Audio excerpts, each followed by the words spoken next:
Handed rope. Robe అంటే దుప్పటి, బ్యాంక్లెట్ అన్న దుప్పడే. ఆర్ఓబిఈ రోబ్ అంటే బొడి పని ఉంది. ఆ రోబు వేరు, ఈ పెడితే ఈ బొడిపు అవుతుంది, పెట్టకపోతే దుప్పడవుతుంది. కనుక చాలా సంతోషం మీ అందరికీ. చక్కటి వర్తమానం కొంచెం సేపు చూద్దాం. 2 రాజుల గ్రంథం నుండి. మరి గతంలో ఈ వర్తమానం ఒకటి వచ్చింది, 2వ భాగంగా మనం చూడబోతూ ఉన్నాం. సాక్ష్యాలు 2 నమోదయ్యాయి. మరి ఆవిడ వెళ్ళిపోతారు. దివ్యం గారి కోసం కూడా మనం ప్రార్థనలు జ్ఞాపకం చేసుకుందాం. మా అబ్బాయి సాక్ష్యం కూడా చెప్పాడు, 8.5 రీచ్ అయ్యాడు, మంచిది. మరి పెద్ద ఆయనకి మంగళవారం నుంచి ఎగ్జామ్ అండి, MBA first year 2nd semester. Secunderabad ఇచ్చారు, చాలా దగ్గర అని భావిస్తున్నాం. ఇంతకుముందు 33 కిలోమీటర్ల అవతలు ఇచ్చారు. సికింద్రాబాద్ వచ్చింది 15 కిలోమీటర్లు. మన అందరూ సగం తగ్గించారు దేవుడు. అతనేమో ప్రిపరేషన్ హాలిడేస్లో ఉన్నారు, ల్యాప్టాప్ మీద చదవటమే. కనుక పుస్తకాలు మాయమైపోయి ఏమొచ్చే, ల్యాప్టాప్లు వచ్చాయి. కాలం యొక్క వింతగా మనం భావిందాం. కనుక అతను కూడా ఎంతో కీలకం. ఇది ఆఖరి సంవత్సరం. ఇతనేమో ఇంజనీరింగ్ గ్రాడ్యుయేషను, అతనేమో పోస్ట్ గ్రాడ్యుయేషను. ఈ ఇద్దరిదే కూడా కీలకమైన సంవత్సరంగా దీన్ని భావిస్తూ ప్రార్థిస్తూ ఉన్నాం. మా కోసం కూడా ప్రార్థించండి. రేపు నైట్కి ఊరు వెళ్తున్నా అయ్యగారు, రేపు నైట్కి ప్రేయర్కి వెళ్తున్నా అంటే అక్కడ కోటాలు ఏర్పాటు చేసుకున్నారు వాళ్ళు. మరి వాళ్ళందరికీ ఒక 3 మీటింగ్సు, మరి అవి చూసుకుని వచ్చేస్తాను. పాస్టర్ గారు పాలకొల దగ్గర ఉంటారు, ఆయన మరి తప్పగా రావాలంటే ఆయన ఏర్పరచుకున్నారు. ప్రార్థన చేయండి నా యొక్క ప్రయాణం కోసం. మీ అందరికీ మరొకసారి ప్రభు అయిన యేసుక్రీస్తు అని గణనామంలో మరి వందనములు చెప్తా ఉన్నాను. చక్కటి ఆరాధన, చక్కటి వర్తమానము దొరకదు. వర్తమానం చాలా విలువైనదిగా మనం భావిస్తున్నాం. ఆన్లో ఉందా? కనుక వర్తమానము దేవుడు తన భార్య నిమిత్తం పంపించినట్టు వర్తమానము రాకడ వరకు ఇదే కొనసాగుతుంది. ఇక తిరగలేదు. కనుక వర్తమానం యొక్క పేరు చెప్పబడింది. ఒక వాడబడిన దుప్పటి కదా అనుకుంటాం, కానీ అందులో చాలా సంగతులు ఉన్నాయి. దుప్పటి ఎల్లప్పుడూ ఒక భద్రతను సూచిస్తూ ఉంది. దుప్పటి ఎల్లప్పుడూ కటికి జల్లో మీరు దుప్పడుంటే మీరు ఎంత మంచులైనా సరే పడుకోవచ్చు అనేది నా అభిప్రాయం. కనుకనే ఏలియా భూమి మీద పరదేశిగా, ఏలియా భూమి మీద ఉన్నప్పుడు ఒక పరదేశిగా ఉన్నాడంట. ఆ సమయంలో అతనే ప్రవక్త అటండి. ఆ సమయంలో అతనే ప్రవక్త. అతడు ఎలా ఉన్నాడు? స్వదేశంలో పరదేశిగా ఉన్నాడు. ఆ సమయమునకు, ఆ కాలమునకు అతడే ప్రవక్త. దేవుడు ఎవరిని ఎప్పుడు ఎలా ఎన్నుకుంటారో తెలియదండి. చాలా వింతైనటువంటి ఎంపికలండి ఆయనని కూడా. మానవులే ఇన్ని పరీక్షలు పెట్టి సరైన వాళ్ళు ఎలాగైతే తీసుకుంటారో దేవుడు కూడా ఏలియాని ఎన్నుకున్నారు. తన పనికి, తన ప్రవక్తగా ఉండడానికి. తన కాలంలో, తన దేశంలో పరదేశిగా ఉన్నారటండి ఆయన. మరి ఏలియాది తిష్బీయుడు అని రాయబడింది. భార్య బిడ్డలు అన్నదమ్ములకు ఎక్కడ అతని చరిత్ర రాయబడలేదు. తిష్బీ పట్టణమునకు చెందినటువంటి అని రాయబడింది. తిష్బీయుడైన ఏలియా అని రాయబడింది, అంతే పాపం. అలాగే ఉంటాయండి ఆ పట్టణస్థుడు అతను. కనుక అన్ని కాలంలో దేవుడు ఒక సాక్షి లేకుండా లేడు. ఏ కాలంలో అయినా సరే తనకి దేవుడు ఒక సాక్షి లేకుండా లేడు. ఎప్పుడు ఒక సాక్షి ఉంటాడు అతనికి భూమి మీద. చూడండి, ఈ కాలానికి మన ప్రవక్త ఒక సాక్షిగా ఉన్నాడు, సంఘము మరొక సాక్షిగా ఉంది. కనుక ప్రతి కాలమునకు దేవుడు భూమి మీద తనకొక స్పష్టమైన ఒక సాక్షిని ఏర్పరచుకుంటారు. ఇలా కోట్లాది మంది, మరి వధువు ఒక సాక్షిగా ఉంది, ప్రవక్త ఒక సాక్షిగా ఉన్నాడు కదండి. కనుకనే సాక్ష్యం లేకుండా ఆయన లేడు, సాక్షులు లేకుండా ఆయన లేడు. ఆయన కొరకైన సాక్ష్యము చాలా అద్భుతమైందండి. ఆయన ఎవరో నాకు తెలుసండి, నేను ఆయన సాక్షిని అంటే ఆయనకి ఎంత ఆనందమో ఒకసారి మీరు అర్థం చేసుకోండి. హల్లెలూయా. తన హస్తము తనకి ఒక వ్యక్తికి తోడుగా ఉంచి, తన హస్తము ఒక వ్యక్తికి తోడుగా ఉంచి అతనిని తన సాక్షిగా చేసుకుంటాడు. ఆయన హస్తం లేకుండా ఒక వ్యక్తి ఆయనకి సాక్షిగా ఉండలేడు. అది దాని అర్థం. తన హస్తం లేకుండా ఒక వ్యక్తి ఆయనకి సాక్షిగా ఉండలేడు. ఇప్పుడు సాక్ష్యాలు చెప్పారు, మీరందరూ ఆయన సాక్షులు కనుక, మనం ప్రార్థన చేశాం, మనందరికీ ఆయన దేవుడు కనుక ఒక హస్తము ఆ వ్యక్తికి తోడుగా ఉంచి ఆ వ్యక్తిని తనకు సాక్షిగా చేసుకుంటాడు. అద్భుతం. దేవునికి స్తోత్రములు కలుగునుగాక. దేశము నానా రీతులుగా చెదిరిపోయినప్పుడు ఒక దేశముగా లేరు వాళ్ళు. ఆ దేశం ఎలా ఉంది? నానా రీతులుగా చెదిరిపోయారు. దేశముని ఏలుబడి చేయవారు ఏమయ్యారు? చెడిపోయారు. కనుక దేశం ఏమైంది? నానా రీతులుగా చెడిపోయింది, నానా రీతులుగా వేరైపోయారు వాళ్ళు.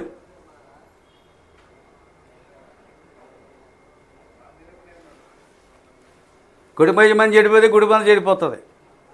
స్కూల్లో ఉపాధ్యాయుడు చెడిపోతే స్కూల్ అంతా కోల్పారం అయిపోతుంది. వాడ యజమాని ఉన్నాడు, వాడ పైలట్ ఉన్నాడు, కెప్టెన్ మన దేశం తోలితే ఏమవుతుంది అని కట్టేస్తాడు. పైలట్లు అంతే. ఏదైనా సరే ఆ ప్రధానమైన వ్యక్తి, ఆ దేశాన్ని నడిపించే వ్యక్తి సరైన వాడైనప్పుడు ఆ ప్రజలు సరైన రీతిలో జీవించడానికి, నడవడానికి వీలు కలుగుతుంది. నానా రీతులుగా అయిపోయింది దేశం. ఆహాబు ఏలుబడిలో ఏమైపోయింది? ఒక దేశముగా వారు ఇప్పుడు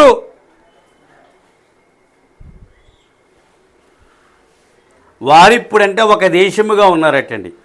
ఉంటే ఏమయ్యారు?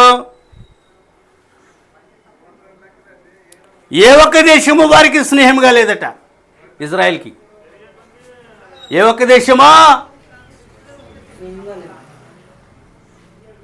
మన పాస్పోర్ట్ మీద వాళ్ళ దేశం ముద్రైతే ఇక ఏ దేశము నువ్వు వెళ్ళలేవు. ఎందుకంటే ఏ దేశము కూడా ఇజ్రాయెల్ దేశాన్ని దేశముగా గుర్తించలేదంట. కూడుకుమ్ము లేని మన పక్కన ఉన్న పాకిస్తాన్ కూడా ఆ ఇజ్రాయెల్ దేశాన్ని దేశముగా, మహమ్మదీ దేశాలు కానీ ఇతర దేశాలు కానీ ఇప్పటికీ ఒక అమెరికా తప్ప అన్ని దేశాలు కూడా ఇజ్రాయెల్కి స్నేహితులు లేరేటండి. అది దైవ చిత్తం. నేనే నీ స్నేహితుడను, నేనే నీ హితుడను, నువ్వు ఎవరి మీద ఆధారపడవలసిన పని లేదు. అందుకే నేను సంవత్సరాలుగా అది జయిస్తూ అది నిలబడి అనేకులను లెబనోను దేవదారు వృక్షమలే ఎగదని ఎదిగింది. అది రియల్ అండి. ఇప్పటికీ ఏ దేశంతోనూ స్నేహం చేయనివాడు దేవుడు. అమెరికా ఒక్కటే ఒక చిన్న సహకారిగా ఉంది. మిత్రదేశం అని ఎందుకో అనబడింది అంతే. అదైనా వీళ్ళు ఇళ్ళ దగ్గర తెచ్చుకోరు, వాళ్ళు ఏమి వీళ్ళకి ఎవరు. అర్థమైందా? వీళ్ళు ఇళ్ళ దగ్గర వాళ్ళకి ఉంటే స్నేహము, వ్యాపార స్నేహము. మనకి వాళ్ళకి వ్యాపార స్నేహం ఉంది. ఇప్పుడు అర్థమైందా? అది వ్యాపార స్నేహములు ఉన్న స్నేహం వేరు, నిజమైన స్నేహం వేరు. ఆ దేశానికి స్నేహితులు, ఇజ్రాయెల్కి స్నేహితులు లేరు, మిత్ర దేశాలు లేవు.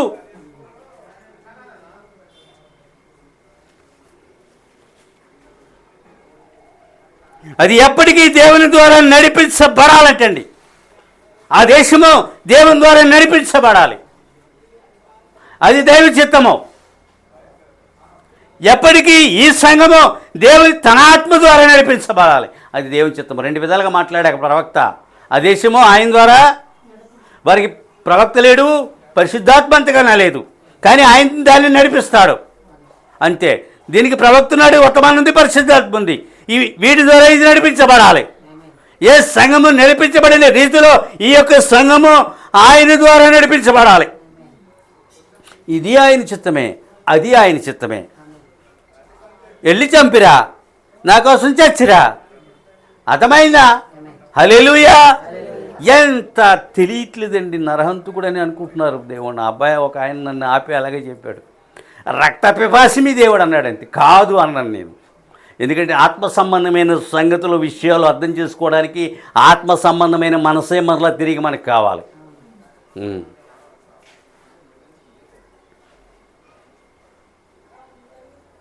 చూసారా, చాలా అపోహలు ఏర్పడుతూ ఉన్నాయి. దేవునికి స్తోత్రములు కలుగునుగాక. హల్లెలూయా. కనుకనే వేరొకరి సహాయమునకు దేవుడు ఇష్టపడ్డంటండి. వారికి వేరొకరి సహాయం అయితే దేవుడు ఇష్టపడ్డు. చూడు, ఒక సంవత్సరం ఉంటేనే దేవుడు ఇష్టపడ్డు, ఒక శాఖలో ఉంటేనే దేవుడు ఇష్టపడ్డు. నీ పేరిట మతవర్తకం చేసి కోట్లు సంపాదించాలని ప్రభు అంటే ఇష్టపడ్డు. నేనే నిన్ను పోషించాలి, నేనే నిన్ను నడిపించాలి, నేను ఇచ్చినదే తినాలి, నేను ఇచ్చినదే తాగాలి, నేను ఇచ్చినదే ధరించాలి, నీవు నా గురించి నిలబడాలి. ఇది మన డాక్టరీన్. చూస్తారా,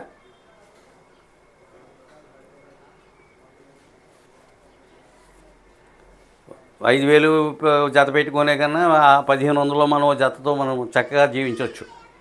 నేను ఇప్పుడు అదే అనుకుంటానండి. 500 రూపాయలు షర్టు, 500 రూపాయలు ప్యాంటు, 500 కుట్టుకూలతో మనం హాయిగా ఈ బ్రాండెడ్ తొడగాలని ఏముందా?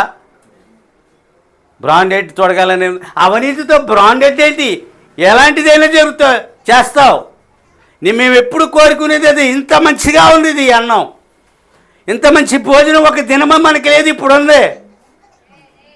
శాఖ సంబంధమైన ఆహారం లేదు, దాని ద్వారా వచ్చిన ధనవంతికన లేదు. ఇదిగో ఆయన ద్వారా పోషించబడి పోషణ అని మేము ఎప్పుడు ఆనందిస్తాం. ఆ సబ్జెక్ట్ పోయిందనుకో ప్లేస్మెంట్కి ఎలిజిబుల్ కావు, ఆ సబ్జెక్ట్ పోయిందనుకో ప్యాకేజీకి ఎలిజిబుల్ కావు, ఆ సబ్జెక్ట్ పోయిందనుకో ఎవడైనా ఎక్కడైనా పిలిచి ఇవ్వడానికి కూడా ఆలోచిస్తాడు. ఎందుకంటే నీ వాయం ద్వారా అన్నది మెయిన్ కాన్సెప్ట్. అర్థమవుతుందా? హల్లెలూయా.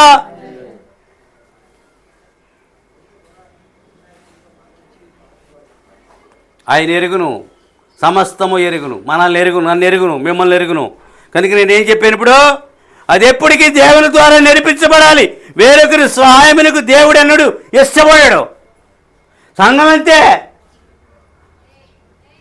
నేను పలికితే జరుగుతుంది, అది చూసుకోండి. కావాలంటే ప్రార్థిస్తే జరగవలసిందే, తగ్గవలసిందే. నీతి లేకపోతే తగ్గదు. దేవుడు ప్రార్థనండో. నేనేం చెప్పాను? క్రైస్తవ జీవితము కూడా అంటే క్రైస్తవ జీవితములో సంఘశాఖలను, సంఘ సంస్థలను దేవుడు ఇష్టపడడు. ఇప్పుడు చెప్పుకొచ్చాను నేను. ఇప్పుడు మా వీళ్ళందరూ కూడా ఆమె తరపు వాళ్ళందరూ శాఖా సంబంధాలు ఉన్నారు, నాకును ఉన్నారు అనుకోండి, వాళ్ళకి ఇంకా ఎక్కువ ఉన్నారు. సరే, ఆవిడికి తెలిసి వాళ్ళు ఏంటో నేను చెప్పకుండా, నేను ఎప్పుడు వాళ్ళని విమర్శించను. ఆవిడికి తెలిసి వాళ్ళు ఏంటో, నాకు తెలుసు మా వాళ్ళు ఏంటో, నేను ఎవరిని నాకు బాగా తెలుసు. అందువల్ల ఏంటంటే ఇష్టపడాడు, అందులో ఉండేది ఇష్టపడు. దేవునికి ఇష్టం లేనిది ఎందుకు? చిత్తం ఏంటంటే తనకి ఇష్టమైన దాంట్లో ఉంచాడు. అది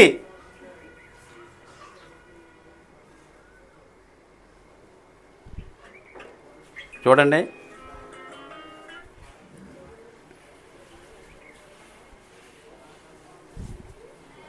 తాను ఎన్నుకున్న వారికి తానే సంరక్షకుడని రుజువు చేసుకుంటాడటండి. తాను ఎన్నుకున్న వారికి తానే సంరక్షకుడని రుజువు చేసుకుంటాడు. అందుకని సంస్థల శాఖలు ఒక మానవ నాయకత్వాన్ని నడుస్తాయి. కానీ ఈ వధువు పరిశుద్ధాత్మ నాయకత్వం. ఎందుకంటే వర్తమానం పరిశుద్ధాత్మ ఇచ్చింది. వర్తమానం ద్వారా నడిపించబడేది ఇది. ఏ మానవ నాయకత్వాన్ని ఇది ఎన్నడూ నడిపించబడదు. ఇక్కడ నాయకుడు పరిశుద్ధాత్మ తప్ప పాస్టర్ కాదు అన్నాడు. అర్థమైందా? హల్లెలూయా. ఇక్కడ దేవుడే మాట్లాడాలి, ఆత్మే మాట్లాడాలి, వర్తమానమే మాట్లాడాలి. మరి ఏమి ఇక్కడ చెల్లుబాటు కాదు. మనం ఎవరి కింద లేమో, మన కింద ఎవరిని ఉంచుకోవద్దు. మనం దేవుని కింద ఉన్నాం. ఈ మాట అర్థమైందా? మనం ఎవరి కింద? సంస్థ. మనల్ని ఎవరి కింద ఉంచుకున్నామంటే నీవు సంస్థ అవుతావు. కానీ మనం ఎవరి కింద లేము, కానీ దేవుని కింద ఉన్నాం. నేను అలాంటి అక్రమ సొమ్ముని ఎన్నడూ ప్రారంభం నుండి అలా చేసుకొచ్చాడు. దేవునికి స్తోత్రములు కలుగుగాక. వారికైనా మనకైనా దేవుని ప్రణాళిక ఎన్నడూ మారదు. వారికంటే ఇశ్రాయేలుకి, మనకంటే మనకి దేవుని ప్రణాళిక ఎన్నడూ మార్చడం. వాళ్ళు అలాగ ఉండవలసిందే ఆయన రాకడ వరకు. ఆయన రాకడ వరకు మనం ఇలా ఉండవలసిందే ఆయన ఎత్తబాటు వరకు. ఈ ప్రణాళిక ఎన్నడైనా is not change his plan. ఆయన ప్రణాళిక ఎన్నడూ మార్చడు. మన ప్రణాళిక మనకుంది, వాళ్ళ ప్రణాళిక వాళ్ళకుంది. సంఘశాఖ ప్రణాళికలకు సంఘశాఖలకు ఉన్నాయి. మీకు తెలుసా? వాళ్ళ ప్రణాళికలు వాళ్ళకు ఉంటాయి. శాఖ ప్రణాళికలు క్యాథలిక్ ఉన్నాయి. ప్రొటెస్టెంట్ ప్రణాళికలు ప్రొటెస్టెంట్స్కి ఉన్నాయి. యూదుల ప్రణాళికలు యూదులకు ఉన్నాయి. మన ప్రణాళికలు మనకు ఉన్నాయి. దేవుని ప్రణాళిక ఎన్నడూ మారదు. దాన్ని ఉద్దేశించిన దాన్ని ఎన్నడూ మార్చజాలడు. జనం లేకపోయినా ఇదేనండి చెప్పాను, మా వాళ్ళకి ఇలా పట్టుకుని ఉంటాను అంతే. మీరు ఏమైనా సరే దానికి ఏముందండి, మీ పని మీరు చేయడం, మా పని మేము చేస్తాం. చూసారా? కుటుంబం నుంచి మద్దతు లేకపోతే ఏమవుతుంది? హల్లెలూయా. కనుక ఆయన ప్రణాళిక, ఈ సంఘము ఆయన ప్రణాళిక. ఇది మనకి విశిష్ట సమయం అంటే విశిష్టమైన సమయం. ఎందుకంటే ఇది ఎత్తబాటు సమయం అన్నాడు ఆయన. ఇది మనకి విశిష్టమైన సమయము. శ్రమలు మనము మరియు చూడండి, శ్రమలు, సమస్యలు, శోధనలు అంతమగు కాలము. కొంచెం ఓర్చుకోండి అంటారు ఎవరైనా, అవునా? కొంచెం ఓర్చుకోండి, రోగాన్ని కొంచెం ఓర్చుకోండి, తగ్గిపోతుంది 3 days అంటాడు వైద్యుడు పాపం. లేకపోతే ఏదైనా కొంచెం ఓర్చుకోండి. విశిష్ట సమయం. ఎందుకంటే శ్రమలు, శోధనలు అన్నీ కూడా అంతమైపోయే కాలము. ఇంకా అంతమవలేదు, రాకడలో పోతాయి. రాకడలో ప్రస్తుతానికి కొంచెం నా మట్టికి ఓర్చుకోండి. చూసారా? ఎక్కువగా ప్రార్థించండి, తప్పించబడతారు. కొంచెం ఓర్చుకోండి. విశిష్ట సమయము, యుగాంతం అండి ఇది. ప్రతిమ మాట్లాడటం మామూలు విషయం కాదు అని మనం అనుకున్నాం. అర్థమవుతుందా? హల్లెలూయా. రాతి బొమ్మ అని అనుకున్నాం, కానీ అది మరొక బొమ్మ అయ్యింది. అది ఇప్పుడు అర్థమైందా? ఆ ఏఐ చెప్పడం మూలంగా మొన్న ఒక ఆమె తన తల్లిని హత్య చేసింది. ఎలాగ హత్య చేసావంటే ఏఐ చెప్పింది, ఆ ప్రతిమ చెప్పిందంట, ఇలా చేస్తే నువ్వు తప్పించబడతావు. తప్పించబడలేదు, పట్టబడింది. జడ్జి అడిగాడు ఎలా చేసేవని. నేను ఎలా చేశానంది. ఆ ఏఐ టూళ్ళు వాళ్ళని అడిగారు, మేమే దాన్ని ఇచ్చామన్నారు. కథం తప్పించబడిందా? హల్లెలూయా. కోర్టుని సలహా అడిగారు. కోర్టులో ఏఐ చెప్పింది పట్టుకెళ్ళాడు. ఇది ఎక్కడిది నీకని అడిగాడు జడ్జి. చెప్పాను మొన్న. కనుక నేను జాగ్రత్త, ఇది అంతమయ్యే సమయం, ఇది కాలం. ఇది కొంచెం సేపు మాట్లాడుతున్నాడు, అది ఎంతసేపో కాదు. మళ్ళా ప్రకటన అధ్యాయంలో ఏం మాట్లాడాడు? కొంచెం సేపు. ఎక్కువగా మాట్లాడినవాడు. ఇప్పుడు ప్రపంచం అంతా మాట్లాడుతుందండి. రేడియో మాట్లాడుతుంది, టీవీ సినిమా మాట్లాడుతుంది, ఏ మాట్లాడుతుంది, మనుషులు మాట్లాడుతున్నారు, ల్యాప్టాప్ మాట్లాడుతుంది, సెల్ ఫోన్, ఎవ్రీథింగ్ మాట్లాడటమే. మౌనంగా ఉన్నది ఏదైనా? హల్లెలూయా. అది కొంచెం సేపు కానీ క్రైస్తవుడు మౌనంగా ఉంటాడు. తక్కువగా మాట్లాడి, ఎక్కువగా ఆలోచిస్తాడు, ఎక్కువగా పని చేస్తాడు, ఎక్కువగా ప్రార్థిస్తాడు. అది దైవ లక్షణం. అది ఇప్పుడు అర్థమైందండి. మితముగా మాట్లాడేవాడు నిజమైన జ్ఞాని. అవునా? ఇవన్నీ ఏం చేస్తున్నాయి?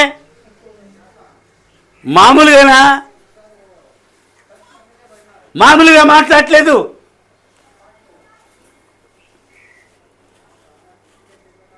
ఎక్కడైనా చూడండి ఏం మాట్లాడుతున్నారు? ఎక్కడైనా మౌనం ఉందా? హల్లెలూయా. అది చూడండి, ప్రభువు మనమందరము ప్రభుతో ఉండుటకు గృహమునికి వెళ్ళిపోదుము. మనమందరము ప్రభుతో ఉండడానికి గృహమునికి వెళ్ళిపోదుము. ఒక గృహం ఉందండి అక్కడ. నేను నిజంగా 100కి 200% నమ్మేది అది. ఒక గృహము మనకు ఉంది అక్కడ. ఇక్కడ ఉంటుందో లేదో నాకు తెలీదు, ఉంటే ఉండవచ్చు, కానీ అక్కడ మాత్రం నిజమయ్యే ఒక గృహం ఉంది. మనము త్వరగా వెళ్ళిపోతాం ఇంటికి. బయట ఆవిడకి మీరు లేవండి, రవి వచ్చి కూర్చుంటారు.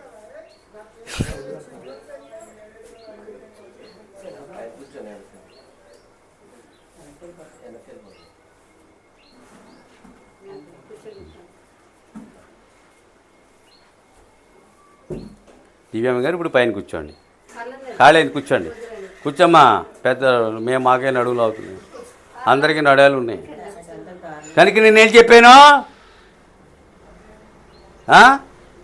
సంఘము గృహమునకు వెళ్ళు కాలము. దానికి ముందు చిన్నపాటి శ్రమలు.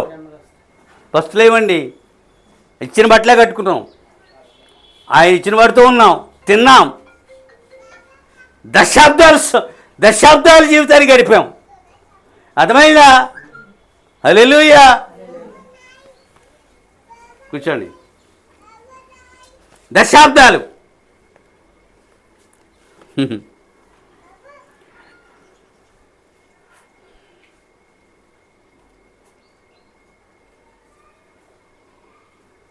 ఏమన్నాడంటే ఏమీ లేదు, ఆ వెళ్ళిపోయే సమయంలో ఎక్కువ మందిని దేవుని కొరకు సంపాదించుట మన పని అన్నాడు. అంతగానే ఏమన్నాడు. ఆ వెళ్ళిపోయే సమయమందు ఎక్కువ మందిని దేవుని కొరకు సంపాదించడమే మన పని. వెళ్ళిపో ముందు, సంగమ ఆరోహణకు ముందు 1000 ఏళ్లలో క్యాథలిక్స్, అన్యులు, ప్రొటెస్టెంట్స్ ఉండరు. తాను ఏర్పరచబడిన వారు, లేఖనములలో రాయబడిన వారు మాత్రమే. మీరు స్పష్టంగా అర్థం చేసుకోండి. కౌంటర్ వచ్చినా పర్వాలేదు, మేము ఉండమని మీరు బోధించారేంటి అని అడగవచ్చు. కానీ ఆయన అన్నది చెప్తున్నాను. ఎవరుంటారో చెప్పబడింది, ఏ ప్రాంతం ఎలా ఉంటుందో చెప్పబడింది. మీకంతా వివరణాత్మకంగా వస్తుంది. చూడండి, ఇతర ఛానల్స్ పెట్టి చూడండి, ఇలాంటి ఇది పెట్టి చూడండి, లేకపోతే ఇది కాకపోతే వేరే ఒక వర్తమానికి తినండి. అంతా దీని ప్రకారంగాను మన ప్రకారంగానే ఉంటుంది. మిగతాదంతా ఎలా ఉంటుంది చూడండి, తీయని మాటలు. మనిషికి అవి ఎంతో ఇంపుగా ఉన్నాయి.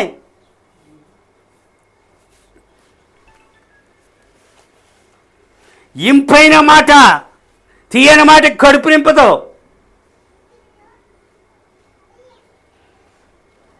అది ఏలియా గొప్ప మనుష్యుడు. ఏలియా is the one great man. ఓ గొప్ప మనుష్యుడు. ఏలెవరో గొప్ప మనుష్యుడు అటండి.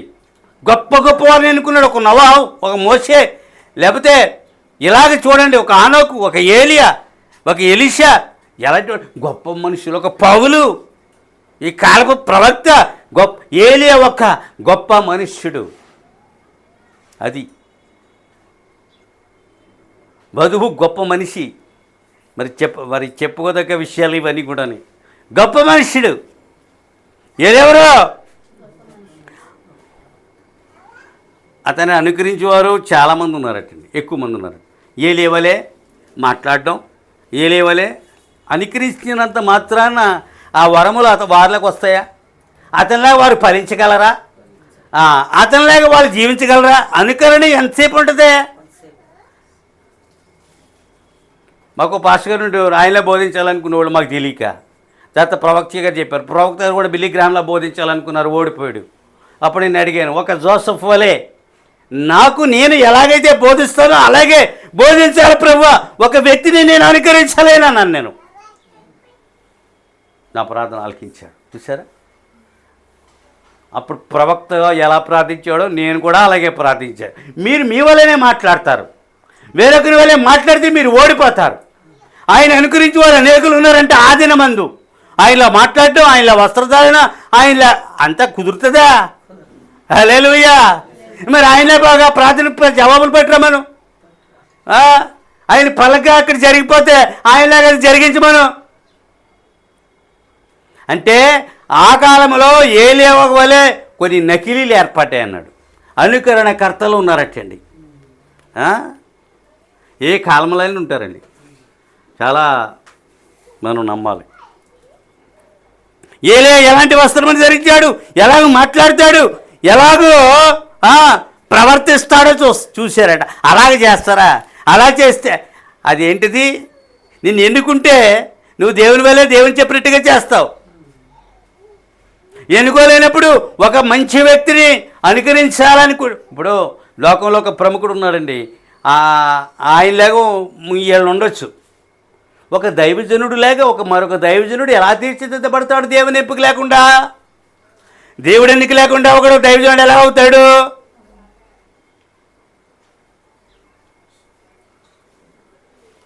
కష్టం. ఆ దినములందు ఏలియా యొక్క సేవా దినములు ముగిసిపోవచ్చున్నవటండి. ఆ దినమందు ఏలియా యొక్క సేవా దినములు ముగిసిపోవనున్నవి. అంటే అతను సేవా దినములకి చివరిలో ఉన్నాడు. మరి దేవుని సేవకు మరొక సేవకుడు దేవునికి అవసరమై ఉన్నాడు. దేవుడు ఎప్పుడే ఎంపికని చేపట్టాడటండి. ఎవరిని ఎన్నుకోవాలి? ఆయన వెళ్ళిపోతా ఉన్నాడు. మరి ఆ ప్లేస్ ఎవరికి ఇవ్వాలి? ఏలే ప్రవచనం మరి ఎవరి ద్వారా నెరవేరాలి? ఇప్పుడు అర్థమవుతుందా? ప్రవచనం ఒకరి ద్వారా, నెరవేర్పు ఒకరి ద్వారా. అతని సేవాదినములు ముగిసిపోయినవి. అతని స్థానంలో దేవుడు వేరొకరిని ఎన్నుకొనవలసి ఉన్నది. అది వేరొకరిని ఎన్నుకోవాలని దేవుడు అప్పుడే ఎక్సర్సైజ్ అంటే కసరత్తు ప్రారంభించాడు. ఆ వ్యక్తి ఎవరు? అతనిలో పనిచేయ వ్యక్తి. ఇప్పుడు అర్థమైందా? ఇప్పుడు ఇతను నిజమైన వాడు అవుతాడు. ఇప్పుడు దేవుడు ఎన్నుకుంటున్నాడు. ఎన్నుకునే వ్యక్తి అనుకరణకర్త కాడు.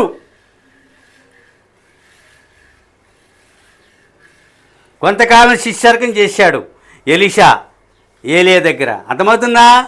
ఏలియా వలె తినడం, మాట్లాడడం, ఏలియా వలె ప్రార్థించడం, ఏలియా వలె దేవుని మీద ఆధారపడడం. అది ఎన్నుకోబడిన పాత్ర. ఏమీ లేదు. ఎలీషా కన్నులు ఏలియా మీద ఉన్నాయంతే. తద్వారా ఏలియా వలె ఇతడు అవతరించాడు అని అనుకోవాలా. ఇప్పుడు అర్థమైందా? సంఘం యొక్క కన్నులు ఎవరి మీద ఉండాలి? ఏలియా కన్నులు, ఎలీషా కన్నులు ఎవరి మీద ఉన్నవి? లోకం యొక్క. ఇప్పుడు ఒక అన్యుడి యొక్క కన్నులు లోకం మీద ఉంటాయి. ఈ లోకం నుండి నేనేమి తేవాలి అలా.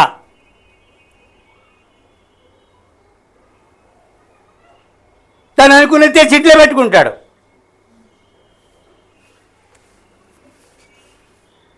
కనుక ఎలీషాని దేవుడు అనుకున్నాడు. ఒకటే మాటలో తేల్చేసాడు. ఎలీషాని దేవుడు ఎన్నుకున్నాడు. ఎలీషాని ఎన్నుకున్నాడు దేవుడు.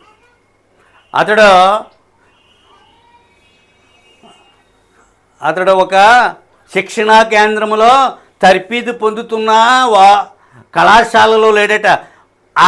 పొలములో అరక దున్నుతున్నాడంట. అతను ఎక్కడున్నాడు? అతడు పొలములో అరక దున్నుతున్నాడు. అతడు ఒక మంచి వ్యవసాయదారుడు.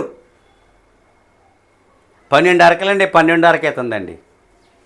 12 అరకలో 12 అరక. ఎలీషా ఎక్కడున్నాడు? పొలము దున్నుతున్నాడు. శిక్షణా కళాశాలలో లేడంట. అబ్బాయి ఇంత మంచి శిక్షణ, మూడి పాఠశాల చాలా బాగుంది. ఇందులో ఒక అబ్బాయిని ఎన్నుకుందాం అనుకున్నాడే దేవుడు. మూడి పాఠశాల నుండి ఎన్నుకోలేదైనా పొలములో అరక దున్నుతున్న వాడిని ఎన్నుకున్నాడు. శిక్షణా కళాశాల నుండి ఎవరిని ఎన్నుకోలేడు. అర్థమవుతుందా? హల్లెలూయా. కనుకనే విత్తనము పంటగా మారుతుంది, మరియు పంటనము ఏమన్నాడంటే ఏమీ లేదు. విత్తనము పంటగా మారుతుంది, మళ్ళీ పంట విత్తనముగా మారుతుంది. అవునా? విత్తనం ఏమవుతుంది? పంటగా. మళ్ళీ ఆ పంట ఏమవుతుంది? చూసారా? ఎదురు విత్తనాలు కట్టుకునేవాడు, విత్తనాలు కట్టేవారు. ఇప్పుడు కట్టట్లేదు. ఇప్పుడు అంతా రెడీమేడ్ బయట బస్తా కొని చల్లేస్తున్నారంటే. సరే, నేను చూసేవాడిని. విత్తనాలు కట్టి చక్కగా వాటిని చేసేవారు. నానబెట్టి మొలకొచ్చాక చక్కగా నారుమడిలో జల్లుకునేవారు. అవి చక్కగా మొలిచేది, రీప్లాంట్ చేసేవారు. అది పద్ధతి. ఇప్పుడు విత్తనమో అలా లేదు. ఏది ఏమైనా అది పొలము పంటే. విత్తనము పంటగాను, పంట విత్తనముగాను మారునన్నాడు. సరే, ఎందుకు ఆ మాట ఇక్కడ వాడాడో మనకి తెలియదు. కనుక దేవునికి స్తోత్రములు కలుగును గాక. హల్లెలూయా. కనుక క్రీస్తు ఏమీ లేదు. క్రీస్తు, అంత్యక్రీస్తు వారి యొక్క తమ తమ ఫలములు ఫలిస్తారు అన్నాడంతే. క్రీస్తు, అంత్యక్రీస్తు వారు తమ తమ ఫలములు ఫలిస్తారు. అంత్యక్రీస్తు తన ఫలములు ఫలిస్తున్నాడు లోకంలో. యేసుక్రీస్తు తన ఫలములు ఫలిస్తుంది సంఘం. అంత్యక్రీస్తు ఫలములే కదా లోకము. హల్లెలూయా. యేసుక్రీస్తు ఫలమే కదా సంఘము. అంటే ఎవరి ఫలములు వారు ఫలిస్తున్నారు. ఎవరి విత్తనములు అవే పంట ఫలములు పండిస్తూ ఉన్నాయి. ఎవరికైనా అర్థమవుతుందా? హల్లెలూయా. క్యాచ్ చేయండి. వాక్యం ఇది అలా వెళుతుంది. తీయని మాటల దగ్గర ఎక్కడ ఎప్పుడు ఉండు. తీయని మాటలు చెప్పి నిన్ను దువ్వి నిన్ను నాశనానికి నడిపించే నా దగ్గర అలాంటి ఫార్ములా ఉండదు. అది ఎన్నడూ అలాంటిది ఉండదు. దేవునికి స్తోత్రము. మనము నివసిస్తున్న ఈ దేశమునకు శత్రువులు ఉన్నారు. మనకు ఆశ్రయమును కలిగి మనము నివసిస్తున్న ఈ దేశంలో మనకి శత్రువులు ఉన్నారు. కానీ మనకు ఒక ఆశ్రయం ఉన్నది అన్నాడు.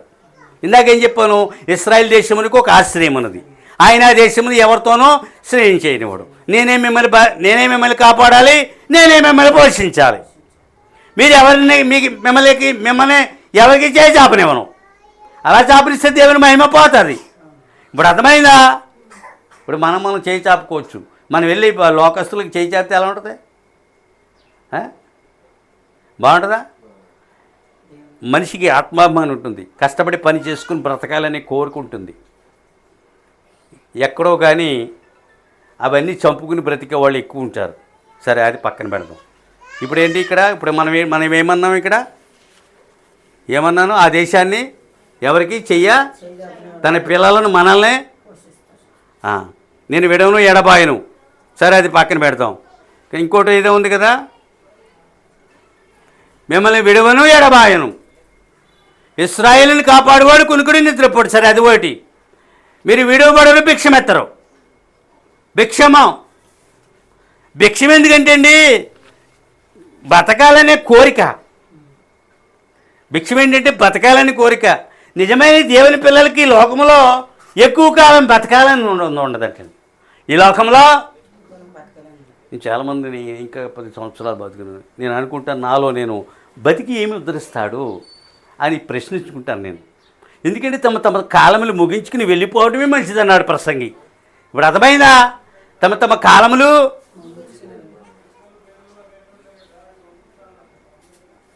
అది ఇప్పుడు అర్థమైందండి. హల్లెలూయా.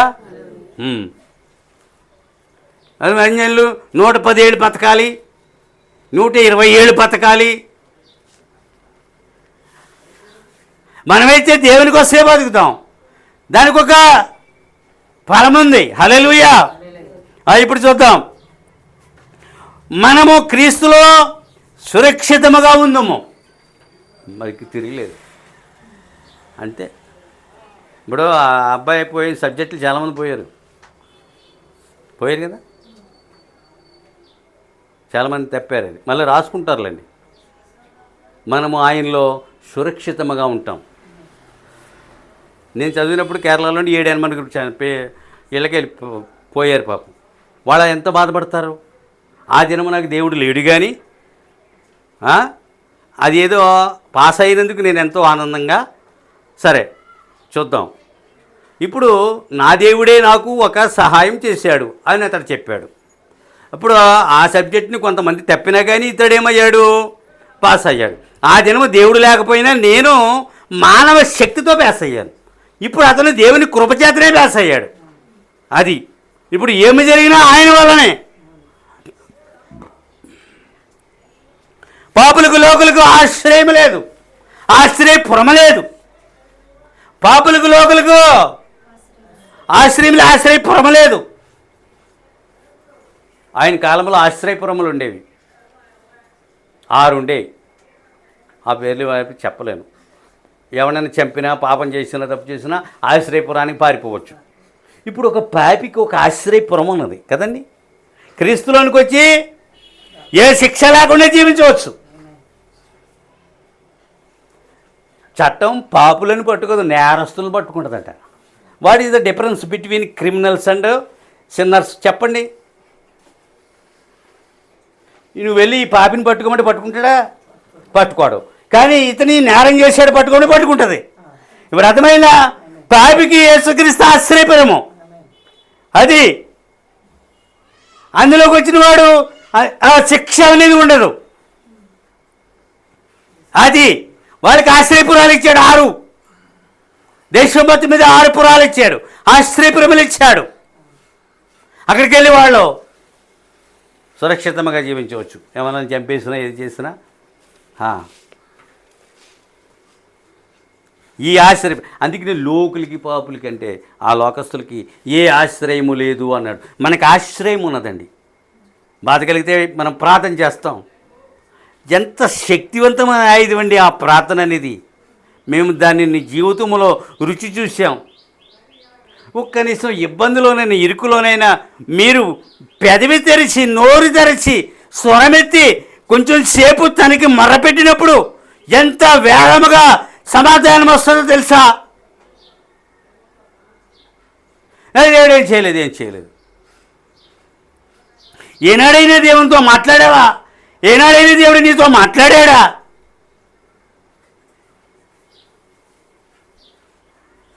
ఏలియా గొప్ప మనుష్యుడు. మళ్ళా చెప్తున్నాడు, ఈ వాజ్ ఎ గ్రేట్ మ్యాన్. ఏలియా గొప్ప మనుష్యుడు.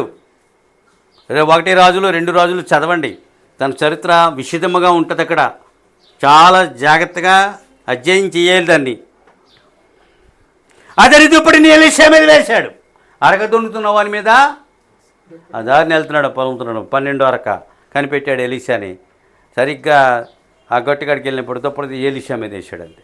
ఎలీషా వెంటనే ఏలియా వెనకాల వెళ్ళిపోయాడు. ఎలీషా ఏమేం చేశాడు? ఎలీషా గొప్ప విందు చేశాడు ఆ రోజు. అరక దున్నుతున్న వాళ్ళకి, ఏలియాకి, ఎలీషా ఇంటి వారికి ఏం చేశాడు? గొప్ప విందు చేశాడు. చూసారా? రక్షించబడిన వెంటనే ఏం చేశాడు? విందు చేశాడు.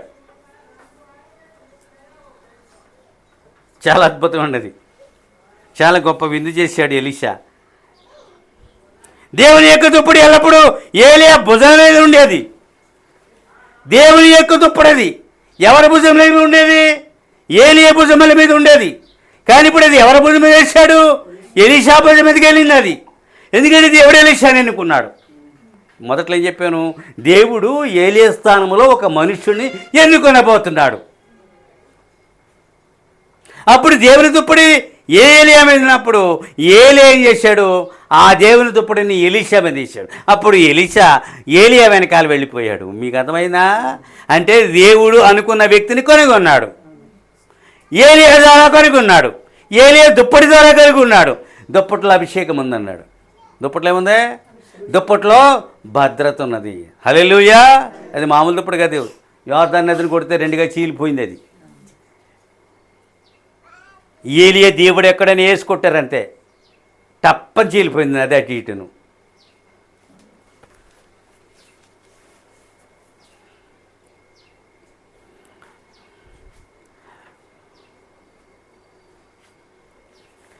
ఏలియా దుప్పటి ఎలీషాకి సరిపోవడానికి కొంత టైం పట్టింది అన్నాడు. సరిపోలేదని చెప్పి దుప్పటిని కత్తిరించలేదట, ఏలియాని కత్తిరించాడంట. ఎలీషాని కత్తిరించాడు దేవుడు. ఏలియా దుప్పటి ఎలీషాకి సరిపోవడానికి కొంత సమయం పట్టింది. కానీ సరిపోవట్లేదని దుప్పటిని కత్తిరించలేదు, కానీ దేవుడు ఎలీషాని కత్తిరించాడు. ఇప్పుడు అర్థమైందండి, మనలో అవలక్షణాలు కత్తిరించబడాలి. కణుతులు చిన్న చిన్నవి ఇవన్నీ ఉంటాయి. భౌతికంగా చూడండి, ఉలిపిర్లు లేకపోతే అవి ఇవి చర్మం మీద ఉంటాయి. ఒక అమ్మాయి ఇలా వెళ్తే గోయిటర్ ఇక్కడ వచ్చింది, ఇదంతా ఇలా లావుగా అయిపోతుంది. దాని వ్యాధి పేరు గోయిటర్. అయోడిన్ ఉప్పు తినక అలాగవుతుంది. ఇవన్నీ కణుతులు లేకపోతే ఇవి వాపు ఏవో. కానీ అతన్ని ఏం చేశాడు దేవుడు? ఆ దుప్పటి అతనికి సరిపోయేలాగా దుప్పటిని కత్తిరించలేదు, కానీ ఏం చేశాడు? ఎలీషానే కత్తిరించాడు. ఎక్కడెక్కడ అవలక్షణం ఉందో కత్తిరించి తీసాడు. ఇప్పుడు అర్థమైందా? హల్లెలూయా. చాలా చిత్రంగా ఉంటుంది కదా. మనల్ని కూడా కత్తిరించేస్తాడు దేవుడు. మనలో ఉన్న అవలక్షణాలు టైలర్ చూడండి, మనకు తెలీదు. అతను ముక్కలు చేస్తాడు, తర్వాత అతుకుతాడు. ఎక్కడ ఎంత అతకాలో అతనికి బాగా తెలుసు. ఒక వ్యక్తికి ఆ వస్త్రం సరిపోవాలంటే అతను ఆ రీతిగా కత్తిరించాలి. అర్థమైందా? ఆ దుప్పటి ఎలీషాకి సరిపోవాలంటే ఆ దుప్పటిని కాదు, కానీ ఎలీషానే కత్తిరించాడు. అది దైవ పద్ధతి, ఇది మానవ పద్ధతి. దేవుని చేతిలో కత్తిరించబడాలి.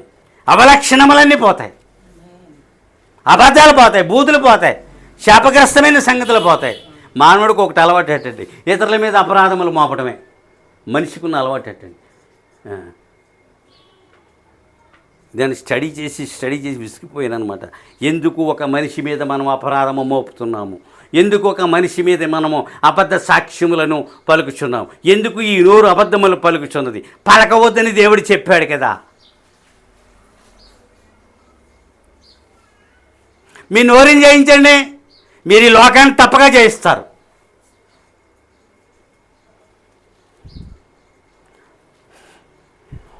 మనలను కత్తిరించు దుకాణంలో దేవుడు ఎక్కడి నుంచి మనల్ని కత్తిరించు దుకాణం. నిజానికి సంఘము దుకాణం అని అనకూడదు, కానీ కత్తిరించు దుకాణంలో వచ్చాడు మనల్ని. ఎక్కడి నుంచో మనల్ని ప్రతి వారము వాక్యం ఏం చేస్తుంది? ఎవరినొకరిని కత్తిరిస్తుంది, ఎవరినొకరిని సరి చేస్తుంది. అర్థమైందా? ఆయన అనుగ్రహించిన రక్షణ వస్త్రములు అందరికీ సరిపోయేలా చేస్తుంది. కత్తిరించే దుకాణంలో ఉండడం ఎంతో మంచి విషయం. లోకము కత్తిరించబడదు, అదొక జడలబర్రి. అర్థమైందా? దాన్ని ఎవరో మన కాశ్మీర్ ప్రాంతాల్లో ఉంటాయి అవి, ఆ జడలబర్లు. ఇంకంతే. గొర్రెకు ఉన్ని పెరిగిందంటే దేవుడు కత్తిరించేస్తాడు. మిషన్ కత్తిరిస్తుంది ఇజ్రాయెల్లో. నాణ్యమైన ఉన్ని అంతా తీసుకుని ప్రాసెస్ చేసి చక్కని ఉన్ని వస్త్రాలు వాళ్ళు తయారు చేస్తారు. ఎక్కడి ఉంచాడు మనల్ని? కత్తిరించు దుకాణంలో ఉంచారట. సరి చేయబడు దుకాణంలో వాక్యమే నేను సరి చేస్తుంది. ఈ దేవుడు నాతో మాట్లాడుతున్నాడు అని అనిపిస్తే చాలు, నువ్వు సరి చేయబడతావు. ఎక్కడుంచారండి? మనలను ఆయన దుప్పటికి ఆయన ఇచ్చు వస్త్రములకు సరిపోవునట్లు చేస్తాడు. మనలను ఆయన దుప్పటి ఆయన ఇచ్చు వస్త్రములకు సరిపోవునట్లు చేస్తాడట. అబ్బా, చూసారా? అందరికీ ఒకటే భాష పరలోకము, అందరికీ ఒకే రకమైన వస్త్రం. ఆడవాళ్ళకి మగవాళ్ళు కూడా అందరికీ ఒకటే అంగి. అవి అందరికీ లావుకుంటే, సన్నంగా ఉన్నా, పొట్టిగా ఉన్నా, పొడవుగా ఉన్నా ఒకే వస్త్రము, ఒకే కొలతతో కూడిన వస్త్రము. అది అందరికీ సరిపోతుంది. భూమి సరిపోవు. అనేక రకముల కొలతలతో కూడిన వస్త్రాలు, మానవ వస్త్రాలు, అవి దేవుని వస్త్రాలు. ఆ దుప్పటి మనకి సరిపోవులాగిన, ఆయన ఇస్తు వస్త్రములు మనకి సరిపోవులాగిన దేవుడు అనుగ్రహిస్తారటండి. దుప్పటి మీద చాలా ఉందండి. వర్తమానం దుప్పటి మీద చాలా వర్తమానం ఉంది.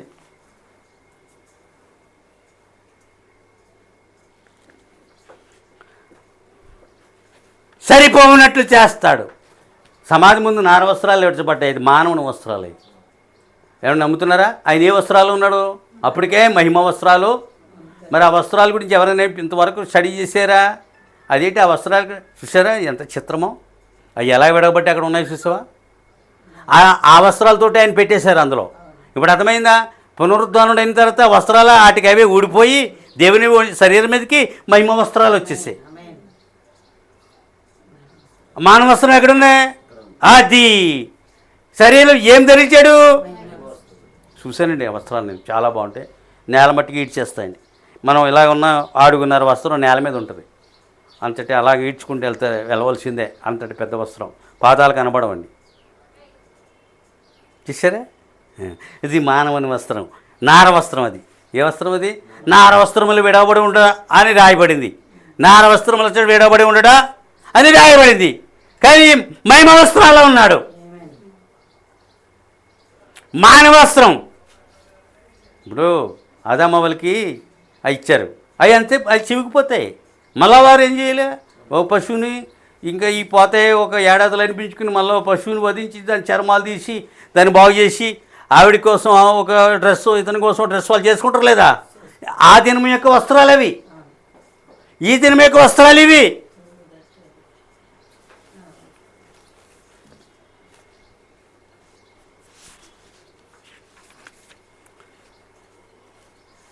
చూద్దాం. ఈ దినమున ఆయన దుప్పటి మనకి ఎలా ఉందండి చూడండి. ఈ దినమున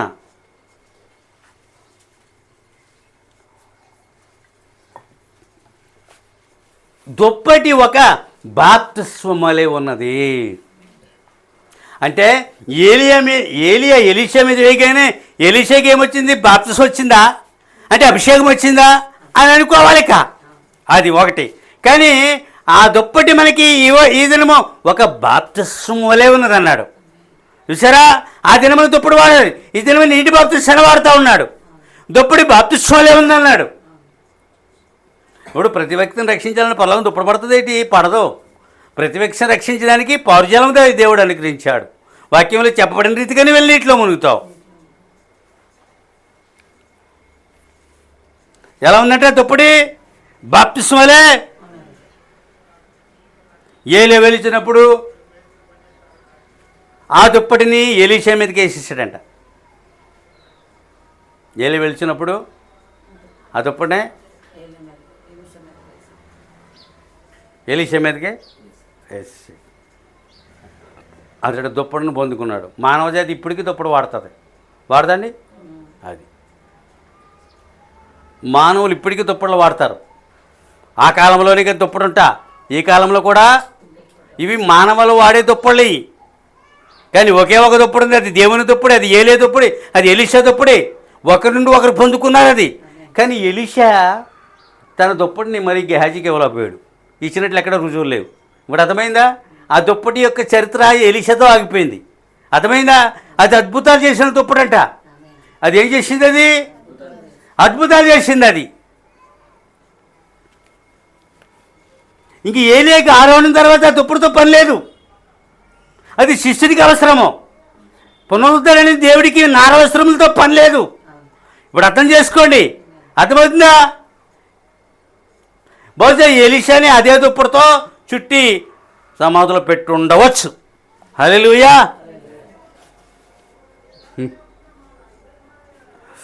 కనుక ఆ దుప్పటి అతనికి సరిపోయి మరియు ఎలీషా ప్రభు యొక్క సేవకుడు అయ్యాడటండి. అదే గొంగళి కప్పుకుని ఏమయ్యాడు ఎలీషా? దేవుని సేవకుడు అయ్యాడు. ఎలీషా ఉండగానే ఏమయ్యాడు? దేవుని యొక్క సేవకుడు అయ్యాడు.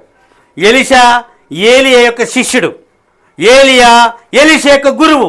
వారు ఇరువును గురు శిష్యులై ఉన్నారు. వేద విద్యను ఏలియా దగ్గర అభ్యసిస్తున్నాడట. ఎక్కడా? డిఎల్మూడి పాఠశాలలోనా? అలాగే ఎక్కడ లేదండి. మాకు వేద విద్యలు లేవు, కళాశాలలో మాకు శిక్షణా కార్యక్రమాలు లేవు. దేవుని ఆత్మ మాలోనికి వచ్చి మాట్లాడింది. ఎన్నో ప్రసంగ శాస్త్రాలు ఉన్నాయి, అలాంటి వాటితో దేవునికి ఏమి పని లేదు. హల్లెలూయా. నిజమైన గురువు ఆ దినం అలా ఉండేది. ఇప్పుడు మన గురువు యేసుక్రీస్తు అయ్యున్నాడు. మనం శిష్యులు అయ్యున్నాము, గురువు ద్వారా నేర్చుకుంటున్నాము, గురువు గారి వలె తయారవుతున్నాం. మరి ఎలీషా ఏలియా వలె తయారయ్యాడు. సంఘము యేసుక్రీస్తు వలె తయారవుతుంది.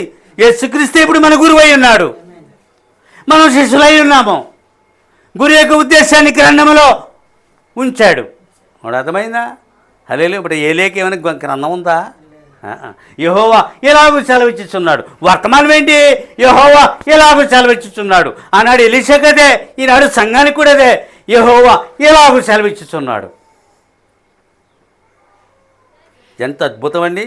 సాదృశ్యాలు జతపరచబడ్డాయండి, అతుకుబడినట్టు ఉంటాయండి. ప్రతి వర్తమానం ఒక మర్మం అండి. ప్రత్యేకంగా పాస్టర్స్ని మర్మాలు చెప్పండి, రహస్యాలు చెప్పండి అని అడగకూడదటండి సంఘము. రేపు వారం మరొక మర్మము, లెక్కలేనని మర్మములు వర్తమానం ఇప్పేస్తుంది, చెప్పుకుంటూ పోతుంది. వినగలిగిన చెవులు కలిగిన వారు ధన్యులవుతారు. అప్పుడు గురు శిష్యులు ఇరువురు గిల్గాలకు వెళ్ళిరి. గిల్గాల్ అనే ప్రాంతానికి వెళ్తూ ఉన్నారు. ఎవరన్నా గురువో శిష్యుడు, గురువో శిష్యుడు, గురువో శిష్యుడు. చాలాసార్లు తన వెనకాల రావడానికి ఎలీషాని ఏలియా అడ్డుకుంటాడు. తన వెనకాల రావడానికే నువ్వు ఇక్కడే ఉండు అంటాడు. కాదు, ఉండను, నీ దేవుని దేవుని చూడు, నేను ఆగను, నీతోనే వస్తాను, అయితే రా అని అనేవాడు ఆయన. ఒకసారి ఎక్కడికి వెళ్తున్నారు వీళ్ళు? గిల్గాలుకి వెళ్తున్నారు. గిల్గాలు తెలుసా? కొన్ని స్థలములకు వారు తిరుగుచుండిరి అన్నాడు ప్రవక్త. కొన్ని స్థలాల వారు తిరుగుతున్నారటండి. కొన్ని స్థలాల్లో ఇంకా 5 నిమిషాలు ఉంచుతాను, ఇది పూర్తి కాదు, ఇది పూర్తి అయ్యేది కాదు. మనం ఒక సమయం పెట్టుకున్నాక దాన్ని ముగించేస్తాం.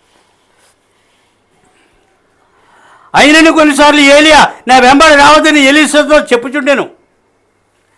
నా వెంట రాకు అని చెప్తున్నాడంట. నా వెంట, ఈ మాట వచ్చాను, భోజనము ఒక జీవితము అనే మాట గతంలో వాడాను, ఇప్పుడు కూడా భోజనం ఒక జీవితం అంటారు. అర్థమైందా? కుండలో ఉన్న భోజనము శిష్యులకి ఒక జీవితము. కుండలో ఏముంది? విషం ఉంది. విషం ఏమైంది? మెత్తని పిండి వేయటం ద్వారా చాలామంది చెప్పుకుంటారు, మనం చెప్పుకుంటాం, అనేక మార్లు చెప్పుకోవడంలో తప్పు లేదు. కనుక అది మధురమైంది. మరలా తిరిగి జీవితాలు దొరికాయి. అతినతి చచ్చిపోయి ఉండేవారు,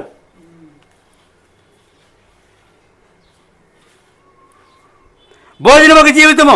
క్రీస్తుని పెట్టిన జీవమును తెస్తూ ఉన్నారు. ఆ కొండలు ఏం చేస్తున్నారు? క్రీస్తుని పెట్టి జీవాన్ని చేస్తున్నారు. ఇది ఒక కొండ అండి. మనం ఘటములై ఉన్నాం. ఏమై ఉన్నాం? పాత్రమై ఉన్నాం. విషముతో నిండిన పాత్రలు. పిండి కలిగిన క్రీస్తుని ఇందులో వేసినప్పుడు ఏమవుతుంది? ఇది మరణము నుండి జీవంగా మార్చబడుతుంది అన్నాడు. ఇప్పుడు మరణ పాత్రులు మనం, ఇప్పుడు జీవమునికి పాత్రులు అయ్యాం. మనం ఎవరమండి? మరణ పాత్రులము. చివరికి జీవమునకు పాత్రులను చేశాడు, విషమును తీసివేసాడు, తానే మనలో పిండై పడ్డాడు. ఎలిసేమలో పిండి కలపండి. ఆకుకూరలో విషపకూరలు వచ్చి వండేశారు. అది ఎలా తీస్తే చేదు అయిపోయి చచ్చిపోతారని కేకలేసి ఈ శిష్యులందరూ మళ్ళీ అక్కడ శిష్యుల బృందం ఎలీషా దగ్గరికి వెళ్ళారు. అతను ఒక మెత్తని పిండి తీసుకున్నాం. తెచ్చినవాడు ఏంట్రాయి పిండి అన్నాడండి. అంటే కూర ఏమో మధురమైంది. మళ్ళా తిన్నారు. ఇప్పుడు అర్థమైందా? మరణం జీవంగా ఈ చేతికుండలో ఏం చేశాడైనా? తన మధురమైన క్రీస్తు ఇందులో పడగానే ఇదేమైంది? మధురమైంది. ఇది విషం పోయింది. భోజనం ఒక జీవితము. వారు భోజనం చేసే జీవితాలు కాపాడుకున్నారు. వాక్యం మనకు భోజనమైంది. ఇందులో విషం పోయింది. ఇది మధురమైంది. మరణం జీవంగా మార్చబడింది. మరణం ఎవడు తప్పించలేడండి. కొన్ని ఔషధాలు కొన్ని రోగాలు తగ్గించవచ్చు, కానీ మరణమును వైద్యుడు తప్పించలేడు. ఎంత శాస్త్రపేది వాక్యము ఇంకదంతే. డాక్టర్ని చచ్చిపోయి బతకాలి కదా. వైద్యుడు ఎందుకు మరణిస్తున్నాడా? అనేకులను బతికించావు నీ జీవితంలో, మంచిదే. మరి నువ్వెందుకు బతకట్లేదు? వాక్యం అది. అవునా? నువ్వేమంటావు? మా డాక్టర్ గారు చచ్చిపోయారంటవా వెళ్ళి? మరి మా ఫ్యామిలీ వైద్యుడు చచ్చిపోయాడు, అహ్మద్ గారు. అవునా? ఆయన చచ్చిపోవడం ఏంటి? యాక మెడికల్ స్టోరే ఉంది కదా. వాక్యము మొన్నైనది మొన్న అవ్వాల్సిందే.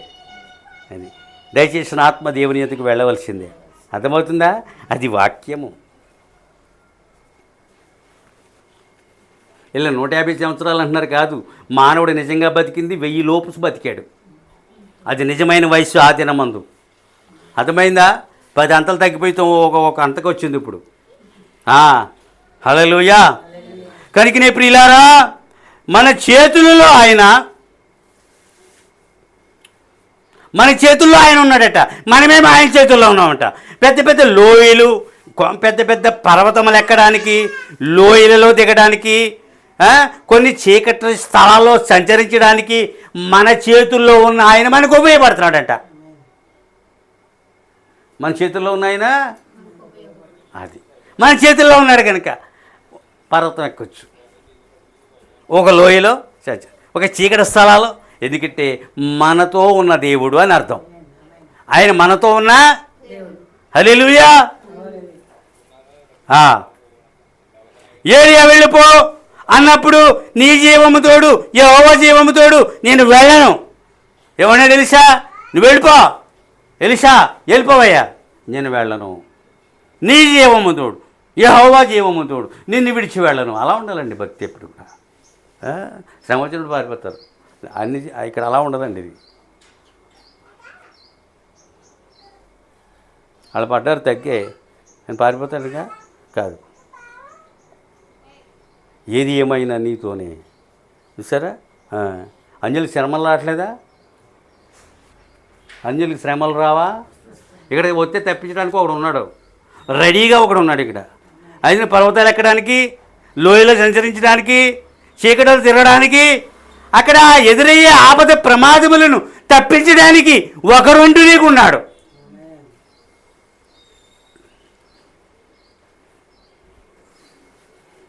వారు యోర్దాను దాటి వెళ్ళారు. ఇప్పుడు అది వారు ఏం చేశారు? యోర్దాను పొంగుతూ ఉంటుందండి. యోర్దాను కొన్ని సీజన్స్లో అది ఏమవుతుందంటే మంచు కరిగి యోర్దాను పొంగుతూ ఉంటుంది. యోర్దాను పొంగుతూ ఉంటుంది. యోర్దాను దాటి వెళ్ళారు. నడిచి వెళ్తే ములిగి చచ్చిపోతారు. అవును కదా? అప్పుడు ఏమైంది? యోర్దాన్ని తెరవగలిగారు వాళ్ళు. మోసే సముద్రాన్ని తెరవగలిగినట్లు ఏలి ఏం చేశాడు? యోర్దాన్ని తెరవగలిగాడు. ఏలియా దేవుడు ఎక్కడన్నా ఒకటి కొట్టాడంటే దుప్పటి తీసుకున్నది అటు ఇటు సెపరేట్ అయిపోయింది. The river is separate from 2 parts. అంతేనా? నడు అది ఒకరి వెనకాల ఒకరు నడిచి వెళ్ళిపోయారు.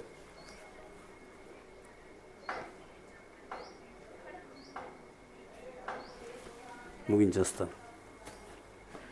కనుక వారు యోర్దాను దాటి వెళ్ళారని ఇక్కడ ఆగాను. వచ్చే వారం మరొకటి చూద్దాం. దేవుడి వాక్యమును మీ వినికిడిలో దీవించును గాక. ఆమేన్. లేచి